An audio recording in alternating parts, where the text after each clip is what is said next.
Bien, Rodolphe Bonas est avec nous, expert de la consommation et PDG du groupe Aristide Retail Technologies. Bonjour Rodolphe, merci d'être là pour essayer de comprendre voilà, les raisons de... Bon, évidemment, le mot arnaque est un peu fort, bien sûr, mais c'est un peu le sentiment qu'on a tout de même. Enfin, si vous voulez, on a le sentiment qu'on devrait peut-être être mieux informé, tout simplement.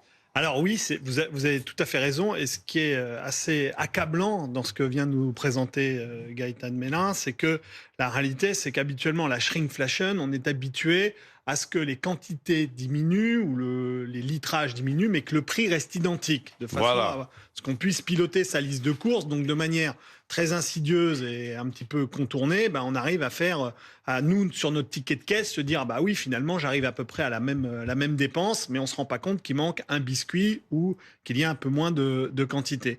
Là, c'est assez terrible parce que c'est la double peine pour le consommateur. Parce que non seulement on a des produits en moins, mais en plus on va les payer plus cher sous couvert d'inflation.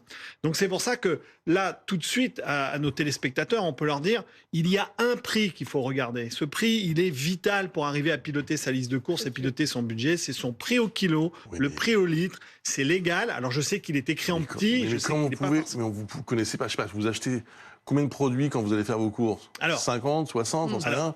Vous pouvez pas connaître les 50 prix? Alors, vous avez raison, Bruce. Il faut savoir qu'en France, on fait partie des pays où on a le plus de prix en tête quand on rentre dans un hypermarché. C'est-à-dire, on a entre 10 et 12 prix en tête. D'accord. Quand vous achetez vos produits, vous avez des prix un peu référence pour une raison très très simple, c'est que 80% des produits que vous avez dans votre caddie sont identiques à ceux que vous aviez la semaine dernière. Donc, il y a finalement assez peu de variations en typologie de produits. Donc, nous, les Français, on est assez attentifs à ces logiques de prix. Après, c'est très difficile de s'y retrouver lorsqu'on est dans des dispositifs qui viennent de nous être présentés, parce que du coup, tout est fait pour qu'on ne s'y retrouve plus finalement. C'est-à-dire qu'on n'arrive plus à retrouver nos repères.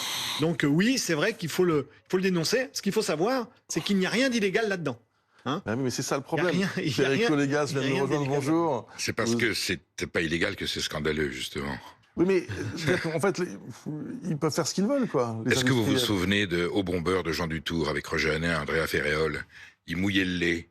C'est-à-dire qu'aujourd'hui, on est dans une logique de tromperie du consommateur en faisant en sorte qu'on reste dans la légalité. Le marché est libre, on peut vendre au prix à peu près que l'on veut pourvu que ce soit pas à perte, les quantités que l'on veut. Et donc il y a un packaging assez...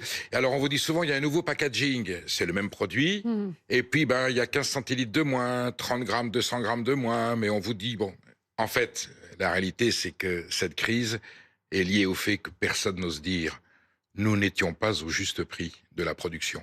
Cette obsession anti-inflation de la compression des prix, qu'est l'obsession de tous les gouvernements, j'allais dire depuis le Moyen-Âge. Le prix du produit alimentaire, c'est le symptôme d'une sérénité sociale. Et les pouvoirs publics, et aujourd'hui les grands distributeurs, nous avons des Robin des Bois de la consommation qui protègent le petit consommateur contre l'affreuse industrielle. On est là pour protéger votre pouvoir d'achat. Donc, faut écraser les prix. À un moment donné, comme une plaque tectonique, ça pète. Et aujourd'hui, évidemment, qu'on profite de l'inflation.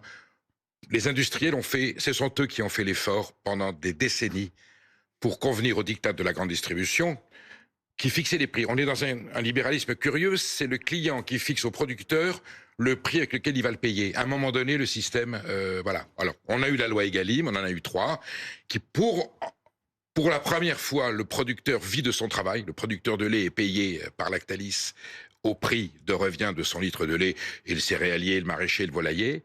L'industriel, lui, il a comprimé très longtemps ses marges pour convenir au diktat de la grande distribution qui disait si tu me fais pas à ce prix-là, tu n'es pas référencé. Mais Perico, là, les sociétés dont on parle, elles ont des marges qui sont de 15 à 20%. Bon, parce que maintenant, elles ont... oui, ils ont des actionnaires. Non, mais oui, mais... je ne dis pas que c'est bien. Je ne dis pas que c'est bien. C'est même pas bien. Mais c'est la logique. On parle de grands groupes industriels qui sont mondiaux.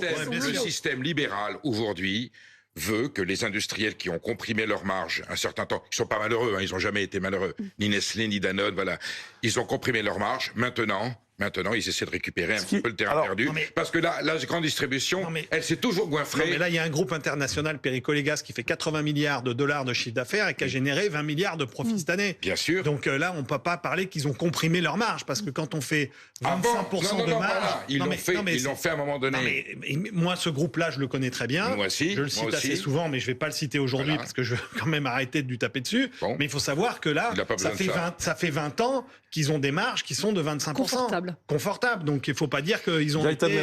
On a demandé aux industriels pourquoi ils agissaient comme ça et surtout pourquoi il n'y avait pas de transparence. Pourquoi sur leur parquet, lorsqu'il était à la hausse, c'était indiqué, que lorsqu'il y avait du bio ou le Nutri-Score qui était amélioré, ça figure toujours, mais ça ne figure jamais quand ils réduisent la quantité. Il y a un manque de transparence qui est incroyable. On leur a demandé. Alors, le groupe Bell, qui produit les Kiri, on en a parlé la semaine dernière, vous savez, des Kiri qui sont passés de 20 grammes à 18 grammes, eh bien, ils nous disent que c'est une nouvelle recette, que c'est pour financer la recherche et le développement, leurs investissements, qu'ils produisent 100% français. C'est comme ça qu'ils justifient finalement cette hyperinflation, encore une fois, sur ces produits, parce que... encore une fois, le grammage diminue, mais le prix augmente beaucoup plus que de raison. Pardon, mais si les pouvoirs publics et la Commission européenne voulaient réglementer tout ça, ils en ont le pouvoir. Mais justement, Bruno Le Maire a indiqué la semaine dernière qu'il voulait absolument revenir sur ce genre de pratique et surtout qu'il y ait davantage de transparence parce que, encore une fois, il ne faut pas induire en erreur le consommateur. Pour l'instant, ce sont des mots. Aujourd'hui, la glace dont je parlais tout à l'heure, il est impossible pour le consommateur de voir qu'il y aura 6 grammes de moins. La Commission européenne ne veut pas de cette réglementation. Le consommateur est en droit de savoir Elle importe qu'il y a du poulet ukrainien sans droit de douane et sans limitation de volume. On est en train de tuer la filière française. On est dans l'ultralibéralisme total, la liberté du marché, et ça finira évidemment très mal parce que la classe politique ne veut pas prendre la responsabilité de réglementer et de contingenter et le comportement de la grande distribution et des industriels. Et là, M. Bruno Le Maire, il marche main dans la main avec la grande distribution pour faire la peau des méchants industriels. Juste une question de bon sens. Depuis des semaines et des mois maintenant, on nous explique, oui, on va pouvoir essayer d'arranger les choses, etc. Enfin, ça s'appelle le libre marché. Oui. Donc, de toute façon, qu'est-ce que vous voulez faire ? Quand il devient sauvage, s'il est réglementé, est-ce qu'on peut faire le nini ? Vous savez, un petit peu d'État et un petit peu de libéralisme. Alors pour éclairer ce qui a été évoqué, il faut savoir qu'il y a un peu plus d'une dizaine d'années, il y avait une centaine de produits pour lesquels les contenants étaient encadrés, c'est-à-dire c'était des contenants obligatoires. Vous ne pouviez pas vendre de beurre au-delà de plaquettes de 250 grammes, de 500 grammes ou bien d'1 kilo, par exemple. Et malheureusement, c'est vrai que ces contenants encadrés permettaient aux consommateurs de s'assurer de ne pas tomber dans le dispositif qu'évoquait Gaëtan. On ne pouvait pas jouer sur les contenants. Mais il n'y avait que 100 produits qui étaient concernés. Donc on pourrait se dire, demain matin, est-ce qu'on n'aurait pas des contenants encadrés ? C'est très compliqué, mais ça permettrait de dire au moins, là finalement, le paquet de pâtes c'est 500 grammes, ou bien la grande bouteille de soda, c'est automatiquement 1,75 litre. Ça peut pas être 1 litre, pas être 1 litre 25 ou 1 litre 50. Voilà. Mais ce que dit Perico Léga, c'est qui me paraît quand même intéressant ce matin, c'est finalement, on arrive au juste prix. Et d'ailleurs, qu'est-ce qu'on nous dit depuis quelques semaines ? Les prix ne baisseront pas. Ne reviendront pas. Ce qui est acquis. On est d'accord. Ils ne rendront pas l'argent. Ils rendront pas l'argent. Et la conquête, c'est de dire on arrête l'inflation, on arrête. Voilà. Les compteurs sont réajustés. Chacun est censé trouver son compte. Tout le monde s'est goinfré au passage. C'est le consommateur qui paiera. Voilà. Et il n'y aura pas de réglementation. Il y aura des déclarations, des incantations politiques, ça on est très habitué, des gens qui mentent toute la journée là-dessus. Il y a quand même eu 3 lois Egalim qui sont plus ou moins appliquées et qui fonctionnent plus ou moins. Normalement, beaucoup de choses auraient dû être réglées. Donc il y a la déclaration politique qui est une chose et la réalité. Aujourd'hui, l'agro-industrie et la grande distribution ont la même mise sur le marché parce qu'ils ont la bénédiction de la Commission européenne. Monsieur Barroso, Monsieur Juncker, Madame von der Leyen, c'est pas ces gens-là qui vont défendre l'intérêt du consommateur, ils vont défendre l'intérêt des actionnaires et de la bourse. Fabien Roussel, qui était notre invité tout à l'heure, secrétaire national du Parti communiste, disait « ça va mal finir, il y aura dans ce pays des émeutes de la faim ». Voilà où on va arriver. Alors, la réalité, on l'a vu avec ce qui s'est déroulé hier, quand même les cris d'alarme des associations alimentaires comme les Restos du Cœur, les banques alimentaires ou autres, où on voit très bien qu'il y a une pression sociale, un nombre finalement de foyers français qui adhèrent à ces dispositifs d'aide qui est fortement croissant. Donc c'est sûr que lorsque l'on dit qu'il y a près de 30% de la population française qui, le 10 du mois, n'a plus que 100 € de reste à vivre, c'est évident qu'on va arriver à un élément de contraction très compliqué. Donc il va falloir qu'à la fois l'État, les gouvernements, l'ensemble du dispositif économique contribuent à faire en sorte qu'on puisse faire sortir ces populations de la tête de l'eau. Il y a un sentiment de déclassement social qui est très fort de la part des classes moyennes, mais aussi des classes modestes qui, jusqu'à présent, arrivaient à joindre les deux bouts, à acheter ce qu'ils souhaitaient, en tout cas en faisant toujours très attention pour les ménages modestes. Et aujourd'hui, en fait, ces ménages ne le peuvent plus. Ils sont obligés de renoncer à un certain nombre de repas. Et surtout, ils sont obligés de renoncer, par exemple, à s'acheter des glaces. Parce que la glace, c'est un produit plaisir, mais qui coûte beaucoup trop cher. Donc pour des familles, il faut faire des arbitrages. Et la glace n'est certes pas une priorité. C'est très intéressant ce que vous dites. Il y a une chose dont on parle assez peu, c'est l'endroit où on fait ses courses. Et ça concerne le déclassement. Parce que pendant des années, vous faites vos courses chez Leclerc, chez Auchan, et puis un jour, vous vous dites, je vais aller chez Lidl. Exactement. Ou chez Aldi. Dans leur discount. Et je vais acheter des marques distributeurs plutôt que des marques nationales, parce que même si effectivement les marques distributeurs ont fortement augmenté, elles restent encore moins chères que les marques nationales. Et pas la même chose sur les premiers prix.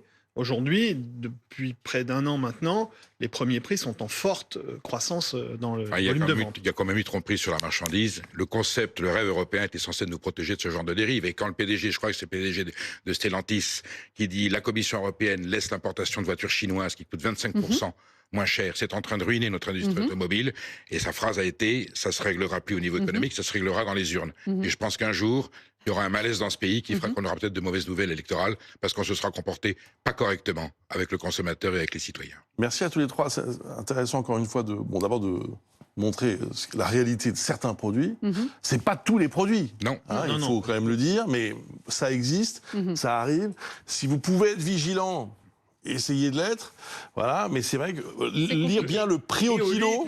Il y a des médias qui vous y aident, des associations et de l'information, le consommateur, il en a autant qu'il veut. Ça, c'est vrai. Là-dessus qui ne se payent pas.